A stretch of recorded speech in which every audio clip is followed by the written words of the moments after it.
Hi, good evening. Welcome to amazing stuff online study circle. So, మనము ఈ వీడియోలో వచ్చేసి ప్రీవియస్ ఇయర్స్ మ్యారథాన్ గురించి డిస్కస్ చేసుకుంటూ ఉన్నాము. ఆ క్వెషన్స్‌కి సంబంధించి.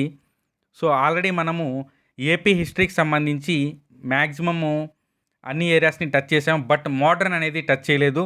So, coming exams junior assistant కావచ్చు, రిమైనింగ్ ఎగ్జామ్స్ కావచ్చు, మోడర్న్‌కి సంబంధించి స్పెసిఫిక్‌గా మెన్షన్ చేస్తున్న సందర్భంగా సో, మోడర్న్ ఏపీని ఈరోజు డిస్కస్ చేస్తే బెటర్ అని చెప్పేసి ఆలోచించి వీటి నుంచి ట్రేస్ తీసుకున్నాము. సో, నిన్న వచ్చేసి మనము ఆంధ్రప్రదేశ్ హైకోర్టుకు సంబంధించినటువంటి అసిస్టెంట్ ఎగ్జామినర్కి సంబంధించి ఎలా ప్రిపేర్ అవ్వాలి, సోర్సెస్ ఏంటి, సిలబస్ ఏంటి అనేది క్లియర్గా మనం డిస్కస్ చేసుకున్నాము. సో, నిన్న చాలా వరకు ఈ టెస్ట్ సిరీస్ అనేది కండక్ట్ చేస్తే బాగుంటుంది చాలామంది అడగడం జరిగింది. ఎందుకంటే జూనియర్ అసిస్టెంట్కి ఆల్రెడీ మనము షెడ్యూల్ వేసుకొని ఉన్నాం కాబట్టి సిమిలర్గా ఉన్నాయి రెండింటికి. సో, దీనికి కూడా మీరు కండక్ట్ చేస్తే బాగుంటుందని చెప్పి అడగడం జరిగింది కొంతమంది. సో, మేము కూడా ఆలోచించి కండక్ట్ చేస్తే బెటర్‌గా అని చెప్పి అనుకుంటున్నాము. సో, ఎవరైతే విల్లింగ్‌గా ఉన్నారో వాళ్ళు టెలిగ్రామ్ ద్వారా కావచ్చు, లేదంటే వాట్సాప్ ద్వారా కావచ్చు, లేదంటే ఈ వీడియోకి కింద కామెంట్ రూపంలో తెలియజేయండి. దానిని బట్టి మనము ఫ్రేమ్ చేద్దాము. మంచి నోటిఫికేషన్ అండి. ఎందుకంటే పే స్కేల్ అనేది జూనియర్ అసిస్టెంట్ కన్నా ఎక్కువగానే ఉంది. అలాగే సిపిఎస్ కూడా ఉంది. రిటైర్మెంట్ తర్వాత అమౌంట్ పెన్షన్ రూపంలో రావడం జరుగుతుంది. బట్ హోదా పరంగా తీసుకుంటే అసలు మ్యాచ్ అయ్యేది కూడా కాదు. అంత గొప్పగా ఉంటుంది. ఈడబ్ల్యూఎస్ రిజర్వేషన్స్ కూడా ఇచ్చున్నారు. చాలామంది బీటెక్ ఎలిజిబుల్ అని చెప్పి అడుగుతున్నారు. ఎనీ డిగ్రీ అన్నప్పుడు అందరూ కూడా ఎలిజిబులేనండి. అండ్ ఎగ్జామినేషన్ను లాంగ్వేజ్కి సంబంధించి లాస్ట్ ఇయర్ కండక్ట్ చేసినప్పుడు తెలుగులో కూడా ఇవ్వడం జరిగింది. సో, దాన్ని బేస్ చేసుకొని ఈ ఇయర్ కూడా ఇచ్చేదానికి ఎక్కువ అవకాశాలు ఉన్నాయి. మరియు కోర్టులు అనేటివి ఖచ్చితంగా ప్రాథమిక మాతృభాషకి ఖచ్చితంగా ఇంపార్టెన్స్ అనేటివి ఇస్తుంది కాబట్టి కన్ఫామ్‌గా తెలుగులో ఇచ్చేదానికి అధిక అవకాశాలు ఉన్నాయనేది మనము అనుకోవాలి. సో, ఎవరైతే విల్లింగ్‌గా ఉన్నారో వాళ్ళు కామెంట్ రూపంలో తెలియజేయండి. సో, మనము మన వీడియోని స్టార్ట్ చేద్దాము. సో, ఫస్ట్ క్వెషన్ వచ్చేసి 1879లో ఏ ప్రాంతంలో ఇంగ్లీష్ వారి అటవీ చట్టాలకు వ్యతిరేకంగా ప్రజలు తిరుగుబాటు చేశారు? ఆ సమయంలో ఎక్కడ జరిగిందని చెప్పి అడగడం జరిగింది. రేకపల్లి, నడికూడెం, చింతూరు, సీలేరు. సో, మనకి మెజారిటీగా ఆ టైంలో అటవీ చట్టాలకు వ్యతిరేకంగా అంటే పుల్లరి పన్ను మీద కావచ్చు, చిగురు పన్ను కావచ్చు, లేదంటే ఈ సాగు మీద కావచ్చు. ఇప్పుడు తీన్ కతియా తీసుకుంటాము. ఆ ప్రాంతంలో నీలిమంద అనేది పంటగా చేయాలి. అలాగా ఎక్కువగా వీళ్ళ యొక్క చట్టాలకు వ్యతిరేకంగా వచ్చాయి. సో, దీన్ని బేస్ చేసుకొని ఏ ప్రాంతం అని అడిగారు. సో, ఇది ఇంపార్టెంట్ రిపీటెడ్ బిట్టు. రేకపల్లి తిరుగుబాటు అని చెప్పి కూడా దీన్ని అడుగుతూ ఉంటారు. Next question.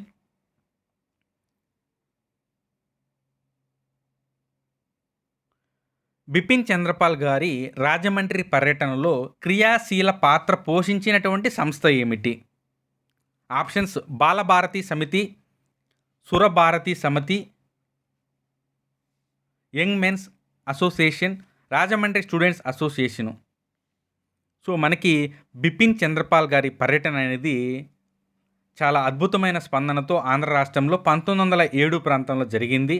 సో, ఆ సమయంలో అతను రాజమండ్రిలో పర్యటన జరిగినప్పుడు ఏది ఎక్కువగా హెల్ప్‌గా ఉన్నింది అని చెప్పి అంటే బాలభారతి సమితి. ఇది మనకి వందే మాతర ఉద్యమం కాలంలో స్వదేశీ ఉద్యమాలని వ్యాప్తి చేసేందుకు గాను దీన్ని స్థాపించడం జరిగింది. ఇది రాజమండ్రి పర్యటన కేంద్రంలో ఇది ఎక్కువగా వర్కౌట్ చేసినట్లుగా మనకు తెలుస్తుంది. దీని స్థాపకుడు అంటే పలానా మనిషి అని ఏం లేరు, చాలామంది ఉన్నారు. సో, వాళ్ళలో మనం ఎక్కువగా గుర్తుపెట్టుకునేందుకు గున్నేశ్వరరావు అని చెప్పేసి మనకి ఇక్కడ మెన్షన్ చేస్తున్నారు. ఇతను రాజమండ్రి కరణము.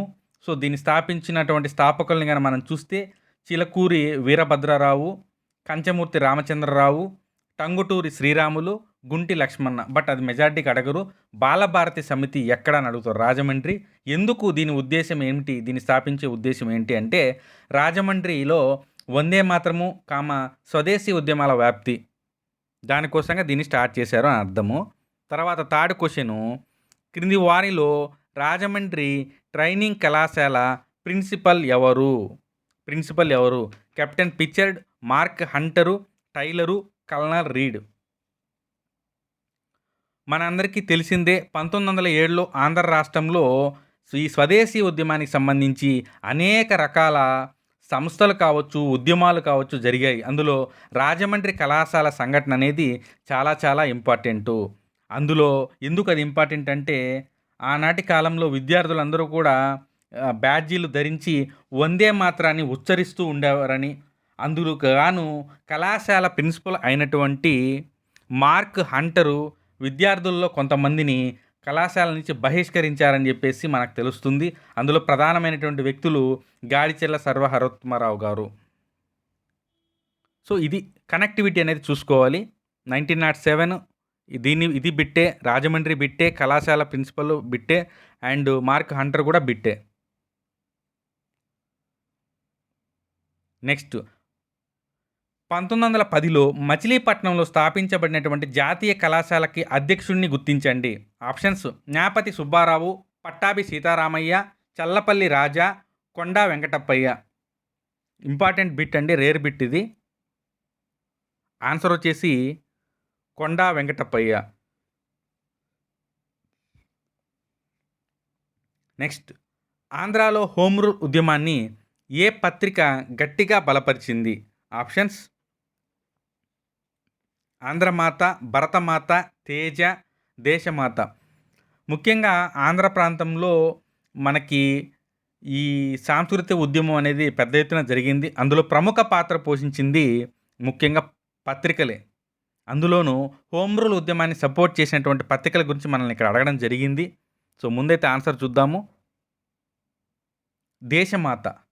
దేశమాత అనేది చిలకమర్తి నరసింహులు గారి గురించి సంబంధించినటువంటి పత్రిక అది. దానితో పాటుగా ఇంకా కొన్ని పత్రికలు స్వదేశీ ఉద్యమానికి హోమ్ రూల్ ఉద్యమానికి సపోర్ట్ చేసి ప్రచారం చేశాయి. అందులో ఒకటి ఆల్రెడీ డిస్కస్ చేసుకున్నాం, దేశమాత చిలకమర్తికి సంబంధించింది.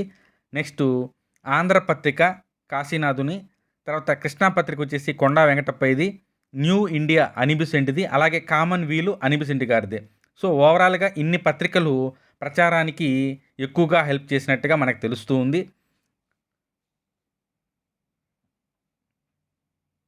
నెక్స్ట్ 6th బిట్టు 1921లో జూలైలో పల్నాడు ప్రాంతంలో అటవీ చట్టాలకు వ్యతిరేకంగా ఉద్యమ ప్రభావాన్ని అధ్యయనం చేసేందుకు క్రింది వాళ్ళు ఎవరు వెళ్ళారు?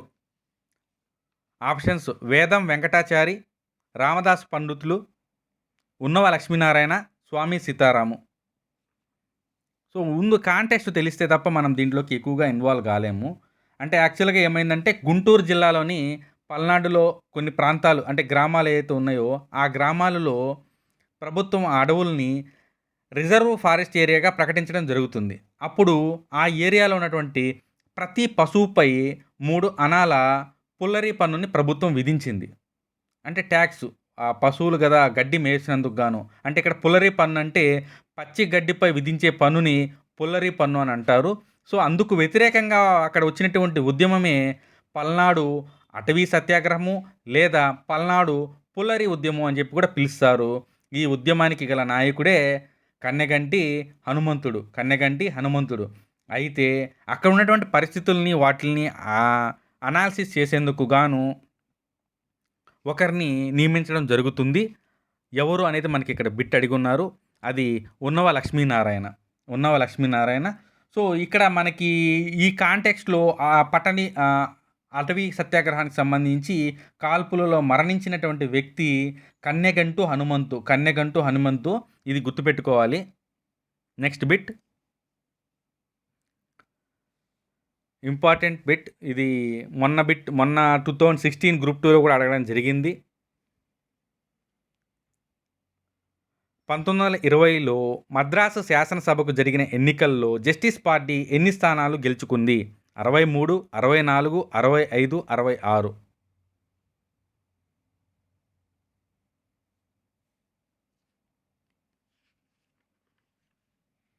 సో ఈ నంబర్స్ అనేటివి గుర్తుపెట్టుకోవడం అనేది చాలా ఇబ్బందిగా ఉంటుంది. ఎందుకంటే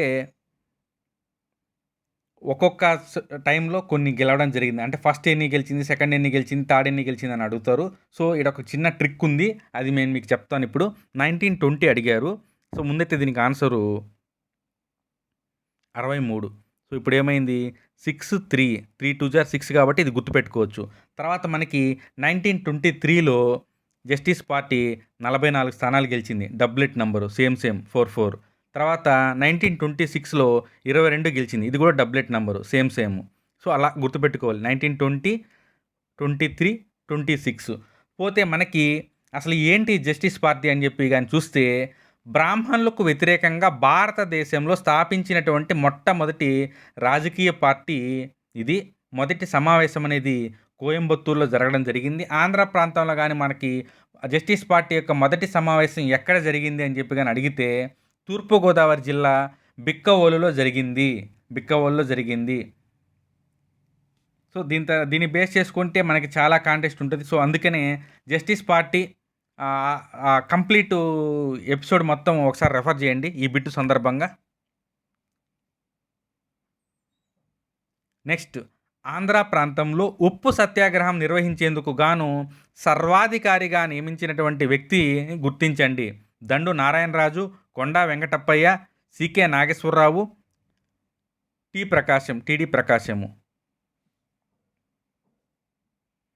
సో చూడండి, ఎందుకంటే ఈ బిట్టు చాలాసార్లు ఫ్రీక్వెంట్గా అడిగినటువంటి బిట్ ఇది. సో ముందైతే మనము బిట్టికి ఆన్సర్ చూద్దాము. కొండా వెంకటప్పయ్య మనకి కంప్లీట్గా ఆంధ్ర రాష్ట్రానికి చెప్తే ఉప్పు నియంత అని చెప్పి కూడా మనకి నియంతగా వ్యవహరించినటువంటి వ్యక్తి అని చెప్పి కూడా మనము ఈ సందర్భంగా తెలుసుకుంటాము. అంతేకాకుండా ఏ ఏరియాలో ఎవరు ఈ సర్వాధికారిగా ఉన్నారని చెప్పి చాలా సందర్భాలు అడగడం జరిగింది.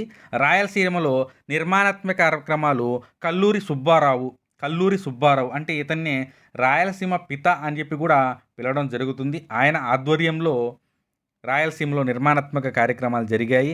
అయితే ఈ కాంటెస్ట్లో ఇంకా ఏమడుగుతారంటే ఈ దండి యాత్ర ఏదైతే ఉందో గాంధీజీతో పాటు నడిచినటువంటి వ్యక్తులు 78.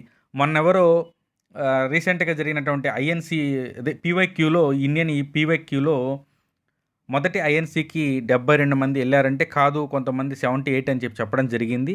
ఇది వచ్చేసి దండి సత్యాగ్రహానికి సంబంధించింది. ఇది వచ్చేసి ఐఎన్సీకి మొదటి సమావేశం 1885లో జరిగినటువంటి బొంబాయి ఐఎన్సీకి సంబంధించింది. సో రెండింటికి మధ్య కొంచెం చూసుకోవాలి. సో ఈ కాంటెస్ట్లో మనము ఇంకా ఏం బిట్లు చూడగలము ఇక్కడ అని అనుకుంటే సత్యాగ్రహ ప్రాంతాల్లో ఎక్కువగా జరిగింది, తీర ప్రాంతంలోనే ఎక్కువగా జరగడం జరిగింది.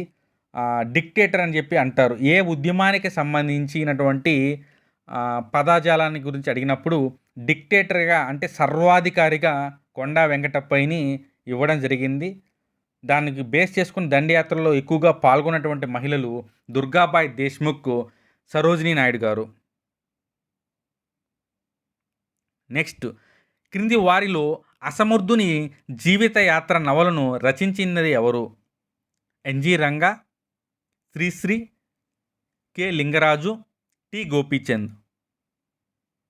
సో దీనికి ఆన్సరు టి గోపీచంద్. నెక్స్ట్, మనకి ఇంపార్టెంట్ బిట్టు, సోషలిస్ట్ పార్టీ తన ఆంధ్ర శాఖను ఏ సంవత్సరంలో స్థాపించింది? 1930, 31, 32, 34. చాలా ఇంపార్టెంటు. ఈ కాంటెక్స్ట్లో సామ్యవాదులు అని చెప్పి ఒక లెసన్ కూడా ఉంది మనకి. దాంట్లో ఈ పార్టీస్ ఎవరు స్టార్ట్ చేశారు, దానికి అధ్యక్షులు ఎవరు, సెక్రటరీ ఎవరు అనేది కూడా మనం తెలుసుకోవాలి. సో మనల్ని అడిగిన క్వశ్చన్ ఏంటంటే సోషలిస్టు ఆంధ్ర శాఖ అనేది ఎప్పుడు స్టార్ట్ అయిందన్నారు. సో మనకి దీనికి ఆన్సరు 1934లో స్టార్ట్ అయింది. స్థాపించిన ప్రదేశం వచ్చేసి విజయవాడలో వీళ్ళు స్టార్ట్ చేయడం జరిగింది. తర్వాత మనకి ఈ పార్టీకి అధ్యక్షుడిగా ఎవరున్నారంటే ఎన్జి రంగా అధ్యక్షులుగా ఉన్నారు. కార్యదర్శిగా ముద్దూరు అన్నపూర్ణయ్య ఉన్నారు. సో ప్రథమ సమావేశం వచ్చేసి గుంటూరులో జరిగింది. దానికి అధ్యక్షుడు వహించింది తెన్నేటి విశ్వనాథం. చాలామంది దీంట్లో కన్ఫ్యూజ్ అవుతున్నారు. ఆంధ్ర సోషలిస్ట్ పార్టీ స్థాపించింది విజయవాడ 1934లో. స్థాపించినప్పుడు దానికి అధ్యక్షుడుగా కార్యదర్శిగా ఉన్నారు. ఆ అధ్యక్షులు ఎవరంటే ఎన్జి రంగా, కార్యదర్శి ఎవరంటే ముద్దూరు అన్నపూర్ణయ్య. అయితే ప్రతి సమావేశానికి ఒక అధ్యక్షులు, సెక్రటరీ అనే వాళ్ళు ఉంటారు. సో ఆ ప్రథమ సమావేశం అనేది గుంటూరులో జరిగింది. దానిని అధ్యక్ష వహించింది వచ్చేసి తెన్నేటి విశ్వనాథం గారు. ఈ సందర్భంగా జయప్రకాష్ నారాయణ్ గారు అనేక సందర్భాలుగా ఆంధ్రలో పర్యటించినట్లుగా మనకు తెలుస్తుంది.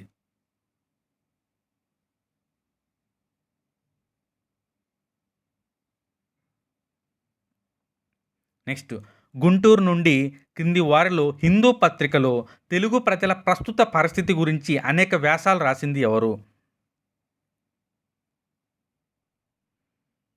సో మనకి ముఖ్యంగా ఆంధ్ర ఉద్యమం స్టార్ట్ అయిన టైంలో వచ్చినటువంటి బిట్ ఇది. ఆప్షన్స్ చూద్దాం. గురునాథము, సీతారామూర్తి, శేషగిరి, రాజగోపాల్. సో 10 సెకండ్స్ అనేది గ్యాప్ ఇస్తాను, చూడండి.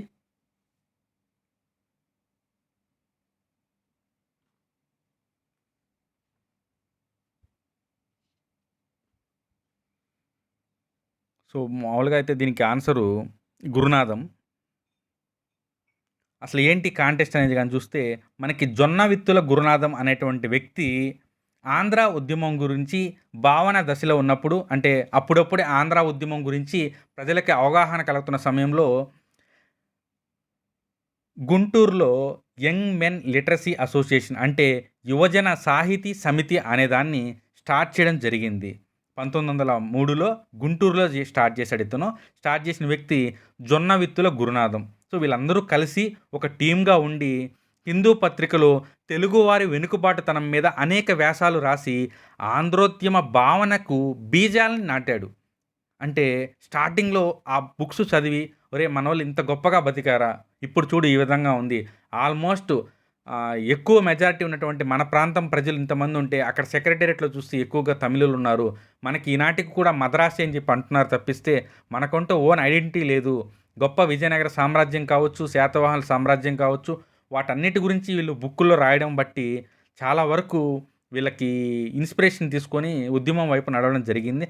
అయితే ఇక్కడ ఇంకో బిట్ ఏంటంటే, ఈ సమితి సమావేశాలు ఎక్కువగా ఎక్కడ జరిగేవి అని అడిగేవాళ్ళు. దానికి ఆన్సర్ వచ్చేసి వింజమూరి భావనాచారి. వింజమూరి భావనాచారి.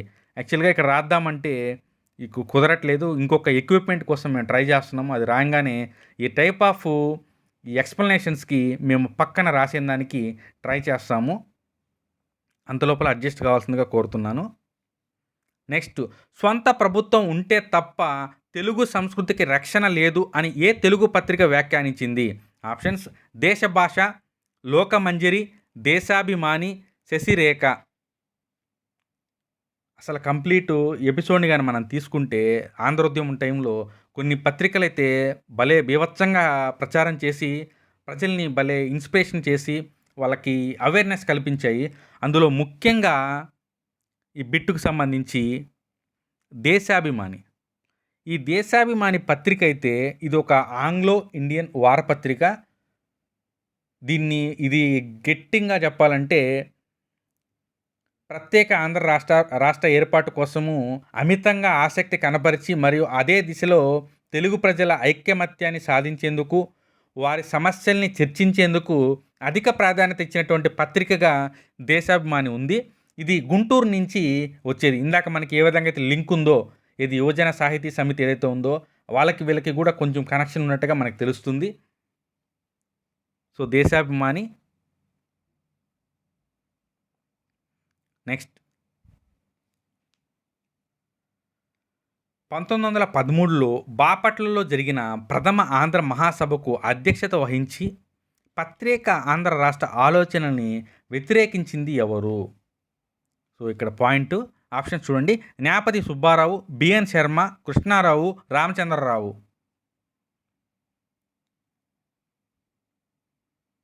సో ఆన్సర్ వచ్చేసి బిఎన్ శర్మ. అసలు మొదటి సమావేశం ఏంటి దాని గురించి కానీ చూస్తే, తొలి సమావేశం అనేది 1913 మే నెలలో జరిగింది. జరిగిన ప్రదేశము బాపట్ల. అధ్యక్షుడు వచ్చేసి బిఎన్ శర్మ. సో ఇక్కడ ఏం జరిగిందంటే, ఈ సమావేశం ఏర్పాటైంది ఆంధ్ర రాష్ట్రం కోసం కాబట్టి ఫస్ట్ సమావేశంలో ప్రత్యేక ఆంధ్ర రాష్ట్రం కావాలని చెప్పి ఒక తీర్మానాన్ని ప్రతిపాదిస్తారు. ప్రతిపాదించిన వ్యక్తి వేమరావు రామదాసు. దీనిని వ్యతిరేకించిన వాళ్ళలో ప్రముఖులు న్యాపతి కృష్ణారావు, రిమైనింగ్ వాళ్ళు చాలామంది ఉన్నారు. సో ఆ సమయంలో వీళ్ళు ఏమని చెప్తారంటే, ఇప్పట్లో ఇది అవసరం లేదన్నట్టుగా చెప్తారు. కాకపోతే ఈ సభలో చేసిన తీర్మానాలు ఇంపార్టెంట్. ఆ తీర్మానాల గురించి మనం డిస్కస్ చేద్దాం ఇప్పుడు. మొదటి తీర్మానం వచ్చేసి విశాఖపట్నంలో ఓడరేవును నిర్మించాలి. ఓకే. సెకండ్ వన్ వచ్చేసి ఆంధ్ర ప్రాంతంలో ఒక విశ్వవిద్యాలయం ఉండాలి. మరియు అనుబంధ కళాశాలలతో పాటు వ్యవసాయ, ఆరోగ్య కళాశాలలు కూడా ఉండాలని చెప్పారు. సో ఫస్ట్ సమావేశంలోనే ఆంధ్ర యూనివర్సిటీ గురించి బీజం పడింది అని గుర్తుపెట్టుకోవాలి. నెక్స్ట్, భాషా ప్రయుక్త రాష్ట్రాలపై కేంద్ర శాసనసభలో ఏ సంవత్సరంలో బిఎన్ శర్మ తీర్మానాన్ని ప్రవేశపెట్టాడు? ఆప్షన్స్ 1917, 1918, 1919, 1920. సో ఆన్సర్ వచ్చేసి 1918లో బిఎన్ శర్మ కేంద్ర శాసనసభలో భాషా ప్రాతిపదికపై ప్రాంతాల పునర్నిర్మాణం జరగాలని ప్రవేశపెడతాడు ఈ తీర్మానాన్ని. అయితే ఈ తీర్మానానికి మద్దతు పలికిన వాళ్ళు, వ్యతిరేకించిన వాళ్ళు అనేది మనకి ఇంపార్టెంట్. మద్దతు పలికిన వారు వచ్చేసి కేవి రంగస్వామి అయ్యంగార్, వ్యతిరేకించిన వాళ్ళు మహమ్మద్ అలీ జిన్నా. ఎందుకు, అసలు ఏంటి తీర్మానం మీద అంటే, ఒక తీర్మానం అనేది సభలో వచ్చినప్పుడు రిమైనింగ్ వాళ్ళ యొక్క అభిప్రాయాలు చెప్పడం అనేది పరిపాటి. So Surendranath Banerjee, SN Banerjee, so ఇతను ఏమంటాడంటే భాషా ప్రయుక్త రాష్ట్రాలపై ఏర్పాటుకి ఇంకా సమయం అనేది ఆసన్నం కాలేదు అని చెప్తాడు. తర్వాత తేజ్ బహదూర్ సఫ్రు, ఇతను ఏం చెప్తారంటే తీర్మానం కానీ ఒక్క ఆంధ్ర రాష్ట్రానికి కానీ పరిమితం అయితే నేను ఖచ్చితంగా సమర్థించేవాడిని అని చెప్తాడు. సో అందుకని చెప్పేసి తీర్మానం అనేది వీగిపోతుంది. ఈ కాంటెస్ట్లో ఒక పాయింట్ అనేది వెరీ వెరీ ఇంపార్టెంట్. అదేంటంటే ఆంధ్ర రాజకీయ సమితి అనే దాన్ని ఆంధ్ర రాష్ట్రంలో ఏర్పాటు చేయడం జరిగింది. అయితే దానిని ఏర్పాటు చేసింది ఎవరు?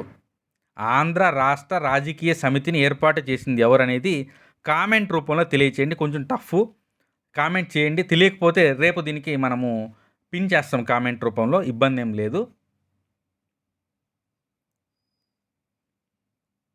నెక్స్ట్, క్రింది వారిలో 1932లో మద్రాస్ రాష్ట్ర ముఖ్యమంత్రి కాగానే ఆంధ్ర రాష్ట్రాన్ని వ్యతిరేకించింది ఎవరు? ఆప్షన్స్ పి రామరి రాయ్ గారు, పి సుబ్బరాయన్, కేవి రెడ్డి నాయుడు, బొబ్బిలి రాజా. సో అందరికీ తెలిసిన బిట్టే, వెల్ నోన్ ఫ్యాక్ట్ ఇది. బొబ్బిలి రాజా మొదటగా ఉండి ఆంధ్ర రాష్ట్రాన్ని సపోర్ట్గా ఉండి ఎప్పుడైతే ముఖ్యమంత్రి అవుతాడో అతను ఆంధ్ర రాష్ట్రాన్ని వ్యతిరేకిస్తాడు. 1935లో ఏ ప్రాంతంలో జరిగిన రాయలసీమ మహాసభ ఆంధ్ర రాష్ట్ర ఏర్పాటును వ్యతిరేకిస్తూ తీర్మానం చేసింది? కడప, కర్నూలు, తిరుపతి, అనంతపూర్.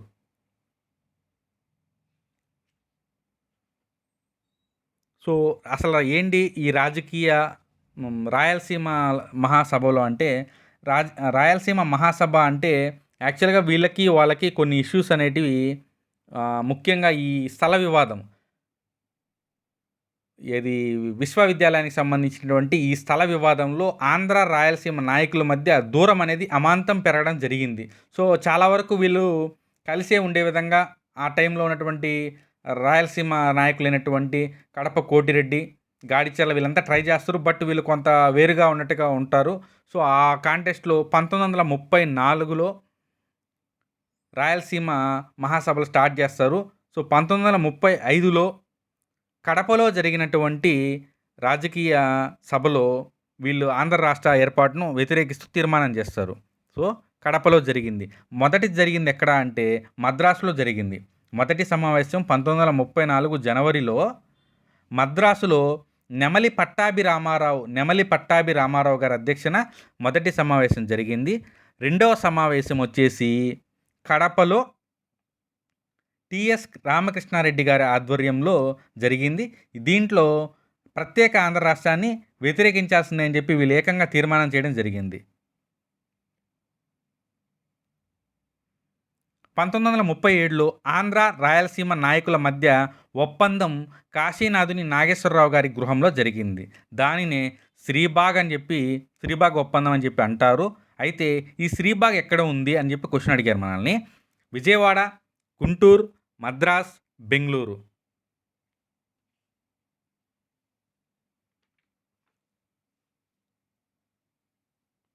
సో ఆన్సర్ వచ్చేసి మద్రాసు. అసలు ఏంటి ఈ శ్రీబాగ్ ఒప్పందం అంటే, మద్రాసులో దేశోద్ధారకుడైనటువంటి నాగేశ్వరరావు గారి ఇల్లు అయినటువంటి శ్రీబాగ్లో 1937 నవంబర్ 16వ తేదీన రాయలసీమ, కోస్తా ఆంధ్ర ప్రాంత నాయకులు ఇద్దరూ కూడా ఒక ఒప్పందానికి రావడం జరుగుతుంది. ఆ ఒప్పందంలో భాగంగా వీళ్ళు కొన్ని లిస్ట్ అనేది తీసుకుంటారు. సో ఆ లిస్టులో అండి మీ అందరికి కూడా తెలుసు. ఒకసారి రెఫర్ చేయండి. ఆంధ్ర విశ్వవిద్యాలయం కావచ్చు, లేదంటే వీళ్ళ ప్రాంతానికి ఒక సపరేట్ విశ్వవిద్యాలయం ఉండాలని చెప్పడము, తర్వాత పెన్నా, కృష్ణా, తుంగభద్ర నదులకు సంబంధించినటువంటి ఇష్యూస్ కావచ్చు, శాసన స్థానాలన్నిటి జిల్లా వారీగా సమానంగా ఉండాలి, రాష్ట్ర హైకోర్టు ఒక చోటు ఉంటే రాజధాని ఇంకో చోటు ఉండాలన్నట్టుగా వాళ్ళు ఇవన్నీ కూడా పెట్టుకుంటారు. అయితే ఈ సమావేశంలో పాల్గొన్న వాళ్ళు ఇంపార్టెంట్. ఆంధ్ర నుంచి ఎవరు, కోస్తా ఆంధ్ర నుంచి ఎవరు, రాయలసీమ నుంచి ఎవరు అని చెప్పి అడుగుతారు. అదొకసారి రెఫర్ చేసుకోండి. నెక్స్ట్ 1948లో భాషా ప్రయుక్త రాష్ట్రాల ఏర్పాటు వలన దేశ సమైక్యత ముప్పు వాటిల్లుతుందని ఏ కమిషన్ తన రిపోర్ట్లో అభిప్రాయపడింది? JVP report, Dhar commission, Krishnamachari commission, Wanchoo commission. Important. ఇవి లేకుండా అసలు బిట్స్ ఏపీ గ్రూప్ 2లో ఆ పాయింట్ ఆఫ్ వ్యూలో ఉండవు. సో ఆన్సర్ చూద్దాము.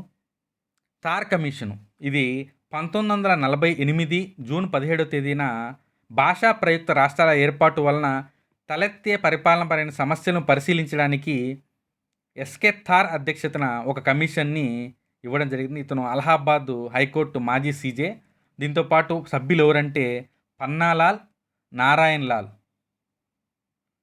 సో వీళ్ళు 1948 డిసెంబర్ 10న నివేదిక ఇస్తూ భాషా ప్రయుక్త రాష్ట్రాల ఏర్పాటు అనేది దేశ శ్రేయస్సుకి భంగకరము, ఇప్పుడే మనము స్వాతంత్రం పొందాము, ఈ గ్యాప్లో వీళ్ళు అది ఇదంటే ఇబ్బంది కలుగుతుంది, ఆర్థిక స్వావలంబన కావచ్చు, భౌగోళిక కలయిక కావచ్చు, ఇవన్నీ కూడా కష్టం అవుతుంది అన్నారు. అయితే ఈ కాంటెస్ట్లో ఇంకొక పాయింట్ ఇక్కడ మీరు గుర్తుపెట్టుకోవాలి. అది ఏంటంటే నీలం సంజీవ్ రెడ్డి గారు 20 మంది తన ప్రాంత శాసనసభ్యులతో వెళ్ళి థార్ కమిషన్ని కలిసి ఆంధ్ర రాష్ట్ర ఏర్పాటును వాయిదా వేయాలని చెప్పి కోరుతారు. ఎందుకంటే ఆ టైంలో కొంచెము ఇష్యూస్ అనేటివి వస్తాయి, ఇది పాలసీ మ్యాటర్స్ సంబంధించింది.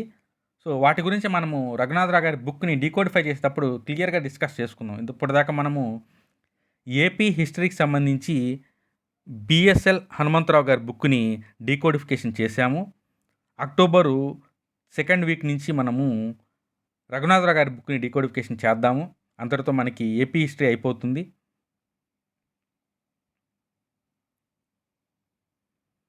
కింది వారిలో సబర్మతి ఆశ్రమంలో గాంధీతో పాటు కొంతకాలం పనిచేసింది ఎవరు?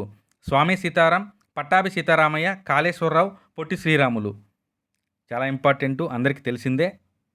పొట్టి శ్రీరాములు. సో పొట్టి శ్రీరాములు గారే గాంధీతో పాటు అక్కడ ఆశ్రమంలో వర్క్ చేశారు.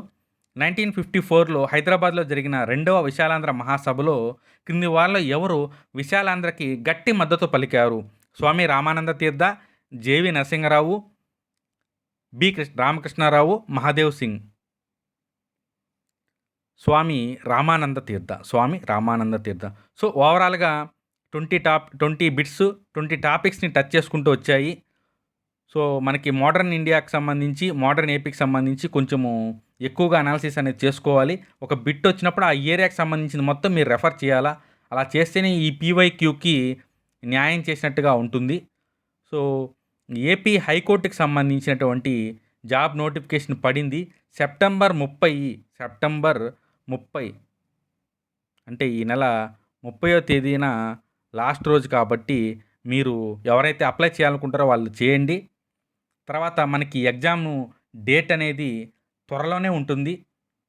ఎక్కువ గ్యాప్ ఇవ్వకపోవచ్చు, 2 to 3 months ఇస్తారు. ఈ గ్యాప్లో సిలబస్ మొత్తాన్ని కంప్లీట్ చేసుకుని టెస్ట్ సిరీస్ ద్వారా కంప్లీట్ చేసుకుంటే బెస్ట్. ఎందుకంటే మనం ఒక షెడ్యూల్ ఇస్తాము. ఫర్ ఎగ్జాంపుల్ షెడ్యూల్ అనేది అక్టోబర్ 7 స్టార్ట్ అయిందంటే 8వ తేదీని ఏం చదవాలి, 9వ తేదీ ఏం ఎగ్జామ్ పెట్టుకుంటాం, అట్లా ఒక సిలబస్ రూపంలో వెళ్ళి తర్వాత గ్రాండ్ టెస్ట్లు కండక్ట్ చేసుకోవడము, ఒక ప్రాపర్ వేలో వెళ్తే ఖచ్చితంగా సక్సెస్ అనేది అవ్వడానికి ఎక్కువ అవకాశం ఉంటుంది.